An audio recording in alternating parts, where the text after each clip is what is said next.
Hello, everyone. I'm Melissa Steinour. Thank you for following my ministry. Today, I just wanted to speak to you from my heart. You see, to turn on the news today, it's just heart-wrenching. I think we all know that. Sometimes it's easier to just turn it off and try to forget about it.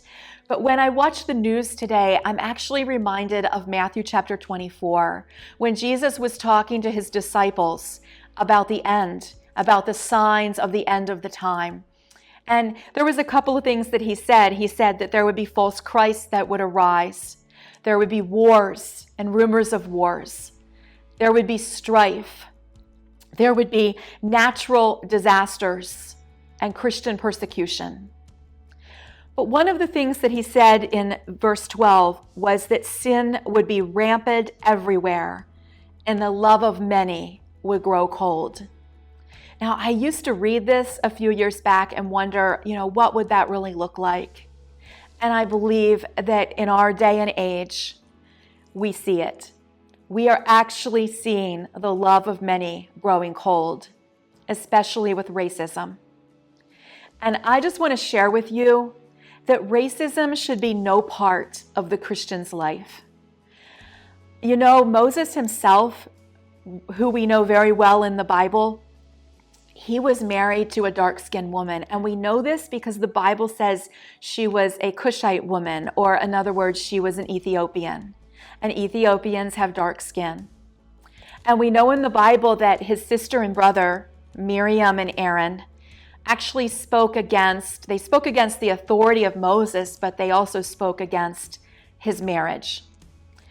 And we know by what God did when this happened, how he feels towards racism or interracial marriages, because he actually struck Miriam's skin of all things. She was picking at the skin of Moses' wife. So the Lord made Miriam's skin, the Bible says, as white as snow for 7 days. He struck her with leprosy.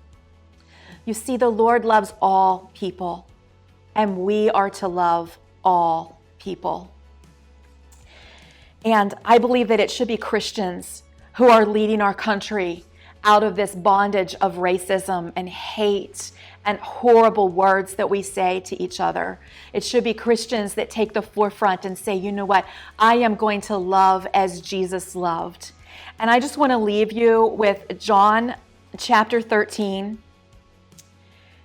verse 34 says, this is Jesus himself speaking, and he says, love each other just as I have loved you. You should love each other. And he goes a little further to say that if you don't love others, the love of the Father is not in you. So let that sink down into your spirit this week, that we are to love other people. And that means other races, that means other religions, that means all people. I was walking into a hotel this week and I saw a dark-skinned African-American lady sitting out on a bench outside of the hotel, and she looked so down, and I believe she didn't know what kind of encounter she was going to have with me. And I smiled at her and asked her how her day was, and she gave me the most beautiful smile and greeting back. We are to love others, and I am calling on Christians across this world to lead the reins in that. Speak out against racism. Speak out against things that are not just in how we treat other people. And love others as Christ has loved you. So if this message has touched you in any way, please hit the share button and share it with everyone around you. And I will bring you another message again next week.